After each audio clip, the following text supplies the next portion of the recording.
Good morning friends. ఈరోజు short tip వచ్చేసి Indian హిస్టరీలో బేద బజార్, బొంబాయి కళ, మద్రాసాలు అనే టిప్స్ కనిపిస్తున్నాయి కదండి. అయితే ఐఎన్సి భారత స్వతంత్ర సంగ్రామంలో మితవాద యుగంలో కీలకమైన పాత్ర పోషిస్తుంది. జనరల్గా స్వతంత్ర సాధనని 3 యుగాలుగా తీసుకుంటారు. అంటే మితవాద యుగం, అతివాద యుగం, గాంధీ యుగంగా తీసుకున్నప్పుడు మితవాద యుగంలో ఐఎన్సి సమావేశాలు అనేవి కీలకమండి. దాంట్లో భాగంగా ఇక్కడ కనిపిస్తున్నట్టు బేద బజార్ అనే కూడా ఒకటి ఇంపార్టెంట్. అంటే మొదటి ఐఎన్సి సమావేశం ఎక్కడ జరిగింది, రెండో ఐఎన్సి సమావేశం ఎక్కడ జరిగింది, మూడోది ఎక్కడ జరిగింది, నాలుగోది ఎక్కడ జరిగింది. అదేవిధంగా ఈ 4 సమావేశాలకు కూడా ప్రియారిటీ ఉంది కాబట్టి ఒక్కొక్క ప్రత్యేకమైన వ్యక్తులు దీనికి అధ్యక్షత వహించారు కాబట్టి ఇక్కడ నుంచి బిట్ వచ్చే అవకాశం ఉంది. జతపరచండి అని కూడా అడిగే అవకాశం ఉంది.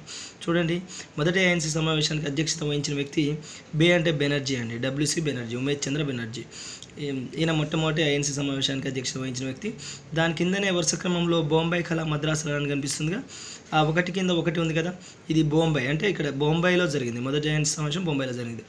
తర్వాత రెండవది దాదాబాయి నౌరోజీ. అంటే దాదాబాయి నౌరోజీ రెండవ ఐఎన్సి సమావేశానికి అధ్యక్షత వహించిన వ్యక్తి.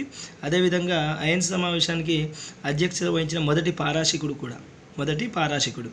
ఆయన కళ అంటే కలకత్తాలో జరిగింది ఐఎన్సి సమావేశం కాబట్టి ఈయన రెండవ ఐఎన్సి సమావేశానికి అధ్యక్షత వహించిన వ్యక్తి. ఇక మూడవది బద్రుద్దీన్ త్యాబ్జీ. ఈయన మొట్టమొదటి ఐఎన్సి సమావేశానికి అధ్యక్షత వహించిన ముస్లిం వ్యక్తి. అంటే మొదటి ముస్లిం వ్యక్తి ఎవరు ఐఎన్సీకి అధ్యక్షత వహించంటే బద్రుద్దీన్ త్యాబ్జీ. అదేవిధంగా మూడవ ఐఎన్సీ సమావేశానికి అధ్యక్షత వహించిన వ్యక్తి. చూడండి, దాని కింద 3వ నెంబర్కు 3 ఉంది కదా, మద్రాస్ అండి. అంటే ఈయన మద్రాసులో ఐఎన్సీ సమావేశం జరిగినప్పుడు అక్కడ అధ్యక్షత వహించడం జరిగింది. అదేవిధంగా జార్ అని ఉంది కదా, జార్ అంటే జార్జియోల్. ఈయన మొదటి ఆంగ్లేయుడు, ఐఎన్సీకి అధ్యక్షత వహించిన మొదటి ఆంగ్లేయుడు మరియు నాలుగవ ఐఎన్సీ సమావేశానికి అధ్యక్షత వహించిన వ్యక్తి. అంటే అలహాబాద్ అండి. ఈయన అలహాబాద్లో ఐఎన్సీ సమావేశం జరిగినప్పుడు అక్కడ అధ్యక్షత వహించడం జరిగింది. ఓకే అండి, ఈ విధంగా మీకు రోజుకు 3-4 వీడియోలు పంపించే ప్రయత్నం చేస్తా. నచ్చితే లైక్ చేయండి, నచ్చకపోతే డిస్లైక్ చేయండి. నచ్చకుండా షేర్ చేయండి, సబ్స్క్రైబ్ చేసుకోండి.